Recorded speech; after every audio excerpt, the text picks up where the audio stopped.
संसद भवन परिसरात सध्या विरोधकांचं आंदोलन सुरू आहे। राम मंदिर दान चोरी विरोधात विरोधकांनी आंदोलन सुरू केलंय। खासदार पप्पू यादव साधूच्या वेशात संसदेत आलेत। पप्पू यादव दानपेटी घेऊन संसद परिसरात दाखल झाले। गृहमंत्री अमित शाह शांत का असा सवाल विरोधकांनी विचारलाय। केंद्रीय गृहमंत्री अमित शहांविरोधात विरोधकांनी आंदोलन सुरू केलंय। अमित शाह संसदचे गायब क्यों अशी पोस्टर्स घेऊन हे आंदोलन सुरू आहे।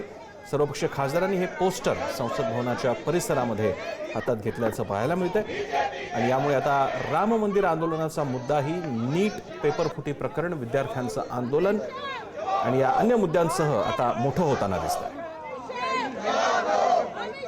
आजही संसदेत विरोधकांचा प्रचंड गदारोळ पाहायला मिळाला। गदारोळानंतर दोन्ही सभागृहांचं काम तहकूब झालं।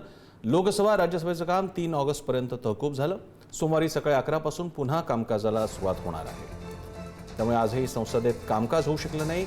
हे संसद अधिवेशन सुरू झाल्यापासून हेच दृश्य पाहायला मिळतं।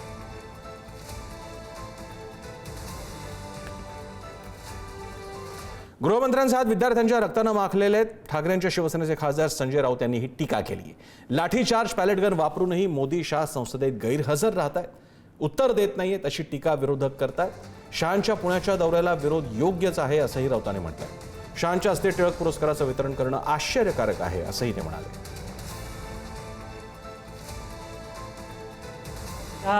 या देशाचे गृहमंत्री हे उद्या पुण्यात चाललेले आहेत, तर टिळक पुरस्काराचं प्रदान म्हणे त्यांच्या हस्ते होणार आहे की लोकमान्य टिळक यांच्यासारखा स्वातंत्र्य लढ्यातला कर्ता पुरुष, ईस्ट इंडिया कंपनीशी 2 हात केले, तुरुंगवास भोगला,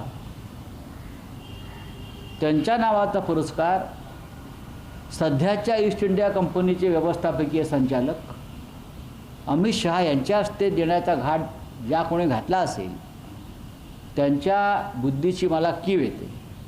पेपर लीक जे विधेयक आहे 2026 त्याच्यावर चर्चा झाली ना राज्यसभेमध्ये, आम्ही सगळ्यांनी मतं मांडलेली आहेत। पण इतका मोठा गंभीर प्रश्न असताना विद्यार्थ्यांवर लाठीमार झाला, टिअर गॅस ची नळकांडी फोडली, पॅलेट गन वापरल्या, मुलं जखमी झाली, हजारो विद्यार्थ्यांनी आंदोलन केलं, संसदेवर थडकली।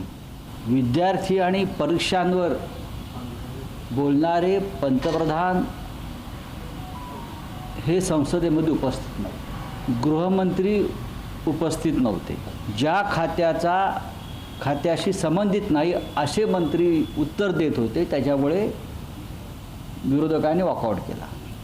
शिवाजी काळे आपल्यासोबत दिल्लीहून या बाबतीत सोबत आहेत। शिवाजी, संसदेतला गदारोळ, अमित शहांवरची टीका आणि आता संजय राऊत म्हणतायत रक्ताने माखलेले गृहमंत्र्यांचे हात। गेले 2 आठवडे संसदेचं कामकाज जे आपण पाहायला मिळतंय त्याच्यामध्ये एक महत्त्वाचा मुद्दा आपल्याला पाहायला मिळतोय, तो म्हणजे संसदेमध्ये अद्यापपर्यंत विरोधक आणि सत्ताधाऱ्यांचा जो डेडलॉक होता तो दुसऱ्या आठवड्यामध्ये काही प्रमाणामध्ये चर्चेअंती सुटल्याचं पाहायला मिळालं होतं। मात्र ज्या पद्धतीने केंद्रीय गृहमंत्री अमित शाह, पंतप्रधान नरेंद्र मोदी हे सभागृहात उपस्थित नाहीत, याच्यावरून राहुल गांधी यांनी पुन्हा एकदा टीका करायला सुरुवात केली आहे। हा धागा पकडत आज संजय राऊत यांनी देखील याच्यावरती भाष्य केलं आहे।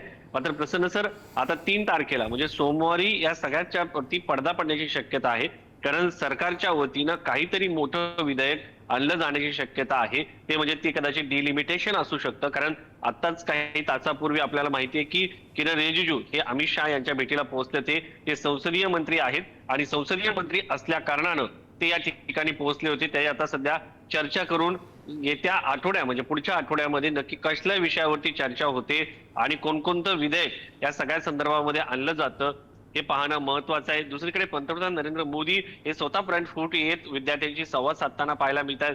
विधेयक पास झाल्यानंतर काल रात्रीच पंतप्रधान नरेंद्र मोदी यांनी इंस्टाग्रामवरती एक व्हिडिओ पोस्ट केला, त्या माध्यमातून त्यांनी विद्यार्थ्यांशी संवाद साधला। आतापर्यंत सरकारने काय केलेलं आहे हे देखील विद्यार्थ्यांशी संवादाच्या माध्यमातून सांगितलेलं आहे। दुसरीकडे अमित शहा यांच्यावरती टीका होताना पाहायला मिळत आहे, तर स्वतः पंतप्रधान नरेंद्र मोदी सध्या फ्रंट फूटला येऊन विद्यार्थ्यांशी संवाद साधताना पाहायला मिळतात। एकंदरीत जर पाहिलं गेलं तर अजूनही संसदेमध्ये अमित शहा यांच्यावरती टीका होताना पाहायला मिळते। दुसरीकडे उत्तर प्रदेशमध्ये निवडणुका आहेत, त्या दृष्टिकोनातून अयोध्यातील राम मंदिरच्या दान पेटीचा घोटाळा देखील चर्चेला येताना पाहायला मिळतोय। धन्यवाद शिवाजी, तुम्ही दिलेल्या या सविस्तर माहितीसाठी।